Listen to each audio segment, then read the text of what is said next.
আপনি কি জানেন আজ রাতের আকাশে যে তারা আপনি দেখছেন তার প্রকৃত অবস্থান এখন আর ওখানে নেই। এটি কোনো সায়েন্স ফিকশনের গল্প নয়, বরং এটি একটি বৈজ্ঞানিক সত্য। আকাশের তারাগুলোকে আপনি যেমন দেখছেন আসলে সেগুলো অনেক আগের, শত বছর, হাজার বছর, এমনকি লক্ষ কোটি বছর আগের।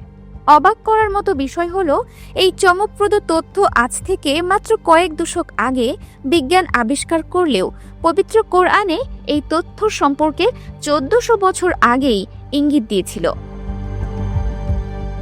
সূরা ওয়াকিয়ার 75 নম্বর আয়াতে আল্লাহ তাআলা বলেছেন, সুতরাং আমি শপথ করছি নক্ষত্র রাজির অবস্থানের, আর নিশ্চয়ই এটি এক মহা শপথ যদি তোমরা জানতে। খেয়াল করুন, এখানে আল্লাহ তাআলা কিন্তু তারাগুলোর শপথ না করে বরং তারাগুলোর অবস্থানের শপথ করেছেন, যা বিজ্ঞানের দেওয়া তথ্যের সঙ্গে হুবহু মিলে যায়। আলোর গতি ও অতীতের ছবি। আমরা সবাই জানি আলোর গতি প্রতি সেকেন্ডে প্রায় 3 লক্ষ কিলোমিটার। কোনো দূরবর্তী তারকার আলো আমাদের চোখে পৌঁছাতে কয়েক বছর থেকে শুরু করে কয়েক কোটি বছর পর্যন্ত সময় লাগতে পারে। চাঁদ থেকে আলো পৃথিবীতে পৌঁছাতে সময় লাগে মাত্র 1.3 সেকেন্ড। আপনি যখন চাঁদের দিকে তাকান তখন 1.3 সেকেন্ড আগে চাঁদ দেখছেন। বৃহস্পতির আলো পৃথিবীতে পৌঁছাতে গড়ে সময় লাগে প্রায় 48 মিনিট। ভেগা তারা, এটি পৃথিবী থেকে প্রায় 25 আলোক বর্ষ দূরে অবস্থিত।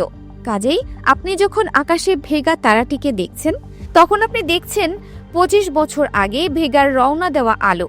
আজকের ভেগা দেখতে ঠিক এমনটা নাও থাকতে পারে। সবচেয়ে অবাক করার মতো তথ্য হলো এই গ্যালাক্সির আলো আমাদের পৃথিবীতে পৌঁছাতে সময় লাগে প্রায় 25 লক্ষ বছর। বিজ্ঞানীরা বলছেন ওই আলো যখন রওনা দিয়েছিল তখন পৃথিবীর বেশিরভাগ অংশ বরফে ঢাকা ছিল। সুতরাং আপনি যখন মহাকাশের দূরবর্তী তারাগুলোকে দেখছেন তার মানে আপনি আসলে অতীতের ছবি দেখছেন, যা অতি প্রাচীনকালের একটি স্মৃতিচিহ্ন মাত্র। আপনি কিন্তু এটা বলতে পারবেন না তারাগুলো এই মুহূর্তে কোথায় আছে, কি অবস্থানে আছে বা আদৌ টিকে আছে কিনা।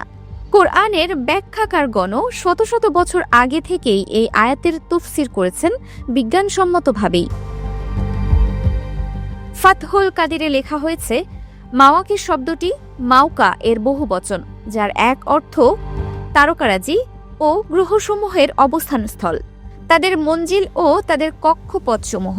অন্য অর্থ নক্ষত্রের অস্তাচল অথবা অস্তের সময় বা চোখের আড়ালে চলে যাওয়া ইত্যাদি। আমরা এখন জানি যেসব তারাকে আমরা আকাশে দেখি সেগুলো আসলে অতীতকালের একটি ছবি মাত্র, যা তার সেই অবস্থানের সাথে সম্পর্কিত যেখান থেকে আলো রওনা দিয়েছিল।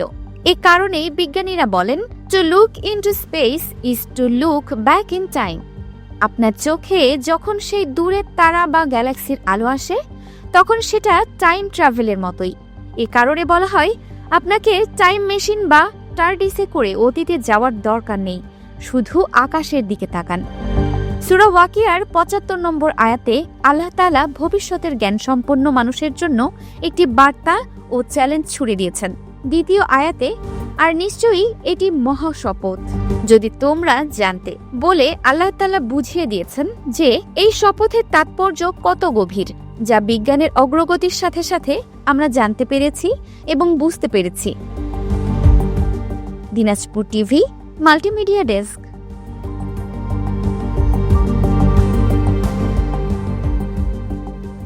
দিনাজপুর টিভি মানুষের জীবনের কথা বলে।